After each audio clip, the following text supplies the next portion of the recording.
गंगेच्या प्रत्येक थेंबा इतकी पवित्र अशी ही महाशिवरात्री आहे.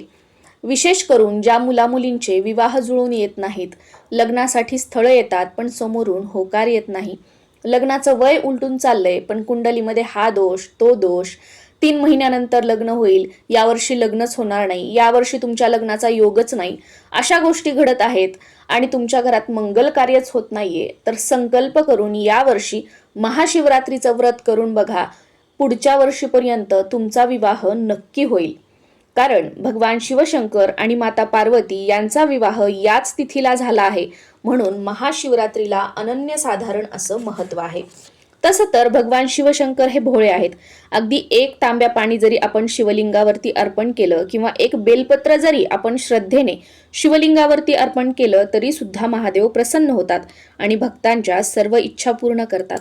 पण महादेवांची पूजा करताना आणि महाशिवरात्रीचं व्रत करताना काही नियमांचं काटेकोरपणे पालन करणं अतिशय महत्त्वाचं आहे. नमस्कार सर्वांना, मी प्रांजली. या व्हिडिओमध्ये मी तुमच्यासोबत महाशिवरात्रीच्या दिवशी शिवलिंगाची पूजा कशी करावी, कधी करावी, पूजा करण्याची योग्य वेळ काय आहे, महाशिवरात्रीचा उपवास कधी सोडायचा आहे आणि महाशिवरात्रीच्या दिवशी शिवलिंगाची पूजा करताना स्तोत्र, मंत्र, नैवेद्य काय दाखवायचा आहे, आरती कोणती करायची आहे आणि दुसऱ्या दिवशी उत्तर पूजा करायची कशी आहे, सर्व साहित्याचं काय करायचं, अशी सगळी माहिती तुमच्यासोबत शेअर करणार आहे. तसं तर महाशिवरात्रीच्या दिवशी दिवसभरामध्ये कधीही तुम्ही महादेवाची पूजा करू शकता किंवा तुम्ही प्रदोष काळामध्ये सुद्धा शिवलिंगाचं पूजन करू शकता. आता प्रदोष काळ म्हणजे काय, तर रोजच्या भाषेत सांगायचं झालं तर दिवे लागण्याची वेळ. जेव्हा सूर्य मावळतो त्याच्या 1.5 तास अगोदर किंवा जेव्हा सूर्य मावळतो त्याच्या 1.5 तास नंतर, यामधील जो कालावधी असतो त्याला प्रदोष काळ म्हटलं जातं. आणि हा प्रदोष काळ शिवलिंगाची पूजा करण्यासाठी खूप प्रभावी मानला जातो. तुम्हाला जर हवं असेल तर महाशिवरात्रीच्या दिवसभरामध्ये तुम्ही शिवमंदिरामध्ये जाऊन शिवलिंगाचं दर्शन घेऊ शकता आणि संध्याकाळी प्रदोष काळात घरी शिवलिंगाचं पूजन करू शकता. किंवा दिवसभरामध्ये तुमच्या वेळेनुसार शिवलिंगाचं घरी पूजन करायचं आणि संध्याकाळी प्रदोष काळात शिवमंदिरामध्ये जाऊन शिवलिंगाचं दर्शन घ्यायचं, असंही तुम्ही करू शकता. पण महाशिवरात्रीच्या दिवशी निशित काळामध्ये आणि 4 प्रहरांमध्ये शिवलिंगाचं पूजन करण्याला खूप जास्त महत्त्व आहे. निशित काळ आणि 4 प्रहरांमध्ये जरी तुम्ही शिवलिंगाचं पूजन केलं नाही तर या 4 प्रहरांपैकी कोणत्या तरी एका प्रहरामध्ये किंवा निशित काळामध्ये भगवान शिवशंकरांची कोणती तरी सेवा करण्याचा प्रयत्न आवर्जून करा. त्यातली त्यात शिवलीलामृतातील 11वा अध्याय म्हणजेच रुद्राध्याय जर तुम्ही या 4 प्रहरांपैकी कोणत्याही एका प्रहरात किंवा निशित काळात पठण केला तर तुमच्यासारखे भाग्यवान तुम्हीच असाल. ही खूप प्रभावी सेवा मानली जाते. जर तुमच्याकडे शिवलीलामृतातील 11वा अध्याय नाहीये, तुम्ही वाचू शकत नाही, तर अशा वेळेला कोणत्याही एका प्रहरामध्ये किंवा या 4ही प्रहरांमध्ये निशित काळामध्ये किंवा महाशिवरात्रीच्या दिवशी संध्याकाळी प्रदोष काळामध्ये मोबाईलवर शिवलीलामृतातील 11वा अध्याय ऐकण्याचा प्रयत्न नक्कीच करा. मी आपल्या चॅनलवरती शिवलीलामृत ग्रंथातील संपूर्ण 1 ते 15 अध्याय अपलोड केलेले आहेत आणि स्पेशली 11वा अध्याय सुद्धा मी आपल्या चॅनलवर अपलोड केलेला आहे. शिव अष्टोत्तर नामावली, भगवान शिवशंकरांची आरती, या सगळ्या गोष्टी अपलोड केलेल्या आहेत. महाशिवरात्रीच्या दिवशी निशित काळाला इतकं महत्त्व का आहे, निशित काळात शिवलिंगाचं पूजन केल्यावर त्याचे लाभ काय होतात हे जाणून घेऊया. निशित काळात केलेल्या पूजेची सिद्धी लवकर प्राप्त होते. सर्व शिवरात्रींमध्ये सर्वोच्च मानल्या जाणाऱ्या महाशिवरात्रीच्या मध्यरात्री महादेवाचे परम तेजस्वी अस्तित्व पृथ्वीवर सक्रिय होते आणि या काळालाच आपण शिवरात्री निशित काळ म्हणतो. या दिवशी शिवतत्व पृथ्वीवर अवतरत असल्याने निशित काळ हा सर्वात प्रभावी मानला जातो. निशित काळ सांगायचा झाला तर यंदा 15 तारखेला मध्यरात्री 12:28 ते रात्री 1:18 निशित काळ असणार आहे. या वेळेमध्ये नक्कीच तुम्ही शिवलीलामृतातील 11वा अध्याय किंवा तुम्हाला जी कोणती सेवा करायची आहे ती तुम्ही नक्कीच करू शकता. आता 4 प्रहर सुद्धा तुमच्यासोबत शेअर करते. तर पहिला प्रहर हा 15 तारखेला सायंकाळी 6:11 ते रात्री 9:23 असणार आहे. शिवपूजेचा दुसरा प्रहर हा 15 तारखेला रात्री 9:23 ते मध्यरात्री 12:35 असणार आहे. आता इथे तुम्ही लक्षात घ्या, मध्यरात्री 12 नंतर 16 तारीख आपल्याला लागणार आहे. त्याच्यामुळे 15 की 16 तारीख याच्यामध्ये कन्फ्यूज होऊ नका. रात्री 12 नंतर 16 तारीख लागते.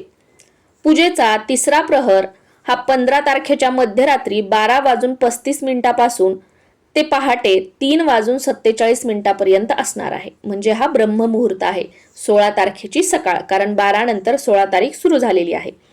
आणि पूजेचा चौथा प्रहर हा ब्रह्ममुहूर्तावर 3:47 ते 16 तारखेच्या पहाटे 6:59 असणार आहे. या चारपैकी कोणत्याही एका प्रहरामध्ये सुद्धा आपण शिवलिंगाचं पूजन करू शकतो. महाशिवरात्रीच्या दिवशी तुमच्या घरी भरपूर जागा वगैरे आहे, तुम्हाला वेगळी पूजा मांडणी करायला वगैरे आवडतं, तर अशा वेळेला महाशिवरात्रीची वेगळी पूजा मांडणी सुद्धा आपण करू शकतो. पण अशी काही गरज नाही. देवघरामध्ये जरी आपण महाशिवरात्रीच्या दिवशी शिवलिंगाचं पूजन केलं तरी सुद्धा चालतं. सकाळी देवपूजा करताना किंवा प्रदोष काळामध्ये किंवा 4 प्रहरामध्ये जेव्हाही कधी तुम्हाला पूजन करायचं आहे, तर त्यावेळेला देवघरासमोर दिवा लावायचा, आपण बसण्यासाठी आसन घ्यायचं. तुमच्याकडे जर पांढरी साडी असेल, पांढरा ड्रेस असेल, तर तो घालण्याचा प्रयत्न करायचा, कारण पांढरे वस्त्र घालून शिवलिंगाची पूजा करण्याला जास्त महत्त्व आहे. पण तुमच्याकडे पांढरे कपडे नसतील, फक्त काळे कपडे सोडून कोणत्याही फिक्या रंगाचे कपडे घालून आपण शिवपूजा करू शकतो. या दिवशी आपण रुद्राभिषेक सुद्धा करू शकतो किंवा शिवलिंगाची साधी पूजा सुद्धा करू शकतो. साधी पूजा करण्यासाठी एक ताम्हण घ्यायचं, त्याच्यामध्ये थोड्याशा अक्षदा ठेवायच्या, त्यावर शिवलिंग ठेवायचं. सुरुवातीला स्वच्छ पाण्याने, त्यानंतर पंचामृताने किंवा दुधाने आणि परत स्वच्छ पाण्याने अभिषेक करायचा. हा अभिषेक करत असताना 21 वेळा, 51 वेळा किंवा 108 वेळा ओम नमः शिवाय किंवा नमः शिवाय या मंत्राचा आपल्याला जप करायचा आहे आणि शिवलिंगावरती अभिषेक करायचा. अभिषेक झाल्यानंतर शिवलिंग स्वच्छ पुसून घ्यायचं, देवघरामध्ये ठेवायचं. त्यानंतर शिवलिंगावरती पांढरं भस्म अर्पण करायचं, ज्याला बरेच जण विभूती म्हणतात. मधल्या 3 बोटांनी ती विभूती शिवलिंगाला लावायची आहे. त्यानंतर त्याच 3 बोटांनी आपल्या कपाळाला सुद्धा ती लावून घ्यायची. पांढऱ्या अक्षदा अर्पण करायच्या, न रंगवलेली वस्त्रमाळ अर्पण करायची, पांढरी फुलं शिवलिंगावरती अर्पण करायची. तुमच्याकडे बेलफळ असेल, धोत्र्याचं फूल असेल, धोत्र्याचं फळ असेल, ते सुद्धा शिवलिंगाला अर्पण करायचं. आणि आवर्जून 108 बेलपत्र या दिवशी शिवलिंगाला अर्पण करण्याचा प्रयत्न करा. आणि ही 108 बेलपत्र अर्पण करताना शिव अष्टोत्तर नामावली म्हणायला विसरू नका. शिव अष्टोत्तर नामावली मी आपल्या चॅनलवर अपलोड केलेली आहे. ती ऐकत ऐकत आपण शिवलिंगावरती हे 108 बेलपत्र अर्पण करू शकतो. आता समजा तुमच्याकडे 108 बेलपत्र नाहीयेत, तर जेवढे काही बेलपत्र असतील, 1 बेलपान असेल, 10, 11, 12, तर ती सगळी बेलपानं एका प्लेटमध्ये ठेवायची. त्यावर आपला उजवा हात ठेवायचा, शिव अष्टोत्तर नामावली म्हणायची किंवा ऐकायची आणि त्यानंतर ती सगळी बेलाची पानं शिवलिंगावरती आपल्याला अर्पण करायची आहेत. त्यानंतर साखरेचा, दूध साखरेचा किंवा तुमच्या घरात काहीतरी फळं असतील तर त्याचा किंवा फराळाचे जे काही पदार्थ आपण बनवलेले असतील, ते उष्टे केलेले नसतील तर त्याचा सुद्धा नैवेद्य या दिवशी आपण भगवान शिवशंकरांना दाखवू शकतो. त्यानंतर सुरुवातीला गणपतीची आरती, सुख करता दुःख हरता, आणि त्यानंतर भगवान शिवशंकरांची आरती करायची आहे. लवथवती, विक्राळा, ब्रह्मांडी माळा ही आरती मी आपल्या चॅनलवर अपलोड केलेली आहे. आणि त्यानंतर तुमच्याकडे वेळ असेल तर लगेचच तुम्ही सर्व सेवा करून घेऊ शकता. महाशिवरात्रीच्या दिवशी बरेच जण रुद्राभिषेक सुद्धा करतात. रुद्राभिषेक जर तुम्हाला करायचा असेल तर रुद्राभिषेकाचे सर्व मंत्र, स्तोत्र एकत्र एकाच व्हिडिओमध्ये मी तुमच्यासोबत शेअर केलेले आहेत. तो व्हिडिओ तुम्ही फक्त लावू शकता आणि अभिषेक करू शकता. पण जर का तुम्हाला स्वतःला रुद्राभिषेकाचे सर्व मंत्र, स्तोत्र म्हणता येत असतील तर स्वतः म्हणण्याचा प्रयत्न करा. पण म्हणता येत नाहीत आणि रुद्राभिषेक करण्याची तर खूप इच्छा आहे, मग तुम्ही तो व्हिडिओ लावून आपण अभिषेक करू शकता. रुद्राभिषेक कसा करायचा यावरचा सविस्तर व्हिडिओ कालच मी तुमच्यासोबत शेअर केलेला आहे. त्या व्हिडिओची लिंक खाली डिस्क्रिप्शन बॉक्समध्ये मी तुम्हाला देत आहे. रुद्राभिषेक करताना ही स्तोत्र आणि मंत्र म्हणायचे असतात. सर्वप्रथम स्वामी स्तवन म्हणायचं असतं. त्यानंतर गणपती अथर्व शीर्ष 1 वेळा म्हणायचं. रामरक्षा 1 ते 9 ओव्यांपर्यंत आपल्याला म्हणायचे आहे. त्यानंतर रुद्र अध्याय नमक चमक सहित 1 वेळा म्हणायचा आहे. शिवकवच 1 वेळा म्हणायचा आहे. शिवगायत्री मंत्र 11 वेळा म्हणायचा आहे. महामृत्युंजय मंत्र 11 वेळा म्हणायचा आहे. महामृत्युंजय मंत्र पंचप्रणवयुक्त 11 वेळा म्हणायचा आहे. अमृत संजीवनी मंत्र 11 वेळा म्हणायचा आहे. संजीवनी मंत्र 11 वेळा म्हणायचा आहे. कालभैरव अष्टकम 1 वेळा म्हणायचा आहे. आणि त्यानंतर शिव अष्टोत्तर नामावली म्हणत म्हणत 108 बेलपत्र आपल्याला शिवलिंगावरती अर्पण करायची आहेत.